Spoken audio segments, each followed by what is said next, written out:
Heather, my goodness, that was wonderful, all about Elizabeth and Mary, and I want to add to that just a few details. It's said that cousins often are the dearest friends in our lives. That may not be true for you. Sometimes they're even better than brothers and sisters. Now, I would never say that publicly, but sometimes. And why? I think it's because almost always the relationships we've had with cousins along the way have been at fun gatherings, maybe Thanksgiving or Christmas, or we went out to visit them wherever they lived, and cousins became such a dear part of our lives. Well, here's this remarkable story of two cousins that have this extraordinary event. Now, Heather gave us a lot of the details about the age, but I just want to tell you the detail of how far it took Mary, who wants to tell Elizabeth, her cousin, that she also is with child, and she knows that Elizabeth is about 6 months pregnant with John. This is Nazareth, and if you go through this way, which will take you through Samaria, which is a dangerous area, it's 90 miles. Most people would have said, Mary, you do not go that way. She would have gone 120 miles to see her cousin Elizabeth. And she would have been either walking, and we think it was walking, or maybe she was on a donkey, more than likely unaccompanied in this experience of, I've got to see this treasure whom is my cousin. And she makes it, and it's a beautiful story.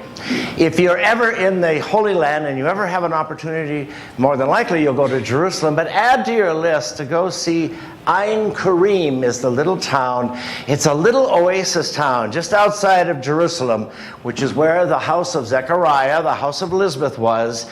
And it's a gorgeous area of gardens. And there's a well there called Mary Well, and it's called Mary's Well because that's where she went to drink upon this long, long journey. Go there and drink from the water there and see this extraordinary statue of these two. They're standing together, and you can see, you're at the angle, you can see them face to face. You can see the lovely little bump that our dear Elizabeth has, and you can see the exalted look at Mary, who is trying to tell her with great skill and whatever she can, with great joy, that she too is going to birth a son. John and Jesus, a kind of a double joy. Now, I've been told, I know my mom told me, I've heard it elsewhere, that everyone deserves a bowl of hyacinths. A bowl of hyacinths. One of the devil's, Pastor, I forgot. What's a hyacinth? You know, is that a flower? It's a flower, right? It's the most fragrant flower, and I absolutely love it. Those of you who have issues with fragrance, I hope that you still love the smell of hyacinths. It's beautiful. It's like lilacs on steroids. It's just incredible, okay? And it's a spring flower. Well, I want to bring you today an Advent bowl of hyacinths, stories about the joy of Christmas, stories of surprise. Now, it was just this week that we received from one of our brand new members. They said, would you like a winter village? Well, we didn't know where we were going to store it. We didn't know exactly what it was. Well, it's back in the corner now. And when you go out and have coffee, take a look at it. I've seen people linger over that lovely village of these miniature houses and churches, miniature streets and trees, miniature mountain, for sometimes minutes upon minutes. And I'll sneak over there every once in a while myself to take another look at it. And we keep it lit during the week. The children in the preschool, they love it. They come by, take a look at it. That's a little part of the Advent bowl. And then this week, I got a wonderful call from a former member. His name is Rich Nelson. Many of you know, but we've had lots of members since he was here. Rich now is way out on the East Coast, and he was bemoaning the fact that all year long, as we've been looking for a pastor, and he's certainly hearing that we've successfully found a new pastor, he's bemoaning the fact that it's been a rugged year for their church. They're trying so hard to replace a pastor. It's been over a year. And they're up against a competition of 11 other churches up there. And it's a very tough competition. And he said, there's a church 16 miles away, and we've been fighting with them over this, who's going to get the pastor, who isn't going to get. And he was so excited. He said, guess what? God comes through again. I said, well, what happened? out of the blue, or is it by God's will and skill, out of the blue, they get a call that there's a couple from Oregon, both ordained, and they'd like to come out to that area, but they really would each like to have a church. How about that, huh? Oh, right, huh? Yeah. And he was thrilled, and he said, what can we say? That's the story that happens. And just a little thing, and it's a little tiny thing, it means nothing maybe, but I was researching one of my most favorite Lutherans of all time, St. Francis of Assisi. He's not a Lutheran pastor. He's a Roman Catholic pastor. That's okay. He's my favorite Lutheran, one of my favorite. About the fact, about 800 years ago, it was St. Francis who developed for churches at Christmas the creche, the manger scene. It had never been done. He said, let's replicate this. He brought the donkeys. He brought the animals. He designed everything. He brought the bling, if you will, to the creche scene, okay? 800 years ago. And it's such a lovely, lovely thing that Christmas started that far away by someone we all love, St. Francis of Assisi. And I pass that on. Now I know, and you know, that there's also surprises that hit us hard, difficult times. Sometimes at Christmas, an accident happens. Sometimes at Christmas, a death of a loved one. Sometimes somebody that we once loved seems to be drifting. We didn't get a Christmas card this year. We may never get a Christmas card. Sometimes the memories are very hardened and they're on our shoulders, and there's not a cousin anywhere that can lift them because there's a sadness in the air. And I know you've experienced that, and I hope to goodness you don't have it this year. But it happens, doesn't it? That sense of a sad time at Christmas, what we've been calling the Advent blues, if you will. And sometimes that's a powerful thing in a person's life. And for this beautiful Elizabeth and beautiful Mary, the joy of all of this would change. And you know the heartbreak. You know the story. You know that John the Baptist was beheaded, and her son died. And you know that Mary's son, Jesus, died on the cross. She witnessed it. And there's that beauteous statue in Rome, the Michelangelo, where Mary is holding on her lap the dead body of her son, Jesus.